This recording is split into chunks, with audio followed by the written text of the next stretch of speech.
So my first holiday season, it was a lot of FOMO, like Veronica was saying, and a lot of stress. I was very worried about what other people would think because I was a little baby sober. Mm. I was right in the first 6 weeks. I think Christmas, I was like 6 weeks sober. So all the parties leading up to it, I was just a little baby in sobriety. And there were a lot of parties for work and friends and all this stuff. Friends stopped inviting me to their parties, so that hurt me. But I got invited to all the work parties, obviously, and I would go and then I would cry because of all the stress. But then after I cried, then I had that thing that Paul was talking about where it was like, wow, I just did a thing that I didn't think I'd ever do. Look at me. And then I felt really great. So I had that routine for a bit. And I worried obsessively about Christmas because we go to my in-laws every year and they like to drink and party. They like to have fun in that way. And I was worried that people wouldn't want to hang out with me and they would think I was weird and that I would make them feel uncomfortable, or that they would bring up all the embarrassing things that I did all the years before, or all the fights, all the drunk fights. Ugh. But everyone was very, very nice to me. And my mother-in-law even told me that she tried to find non-alcoholic champagne for me so that I could participate on Christmas Day. And she was following me online and she saw that I was into NAs. And I was gifted wine for Christmas. I was, Casey, I bet you can like feel this. I was gifted European wines from all around different countries in Europe.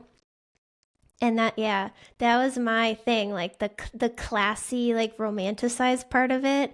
And that would have been my ideal gift pre-sobriety. And I had this huge wine case in front of me. Like I didn't even want to touch it. It felt like something bad would happen to me if I even touched it. And my husband and my mother-in-law both knew my situation. And they discussed privately that they would just hide it and then my mother-in-law would keep it. And I didn't have to even talk about it or think about it. So I was really grateful that they took care of me. So I think overall, my first holiday was surprising because people took better care of me than I thought. I thought that, first of all, no one would like me anymore and they'd judge me.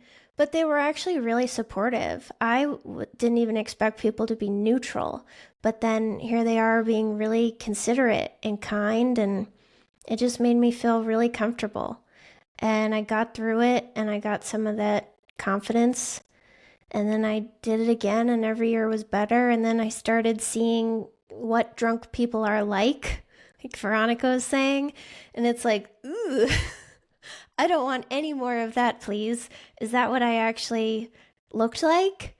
And yeah, every year just got better and better for me. And that doesn't mean like it was perfect right away, but I wasn't worried about waking up full glam after a blackout or trying to piece together the humiliation from the night before or just being completely pissed off.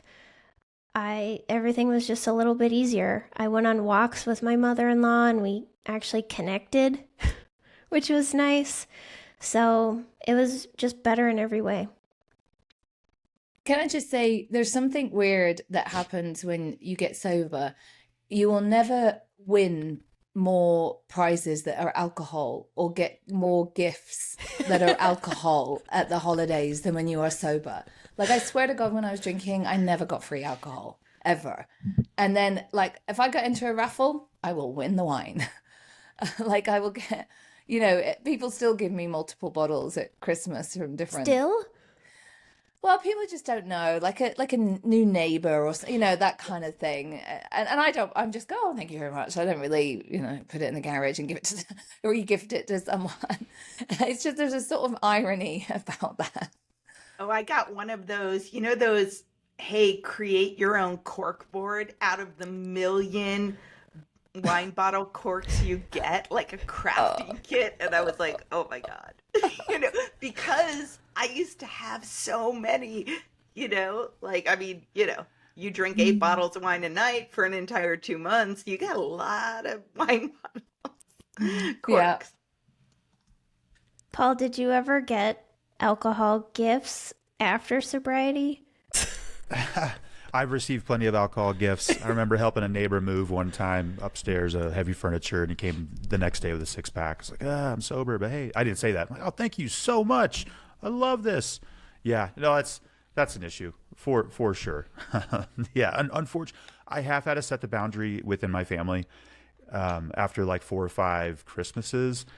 Just like an idea. Hey guys, alcoholism is kind of ravaged our family. I think we can do better within our family than giving somebody else beer socks or like a clock with a whiskey themed logo behind it. And that was a serious conversation. It's like, I think we can do a little bit better than this. Alcoholism has wreaked havoc in our family. Like, let's go a different pathway.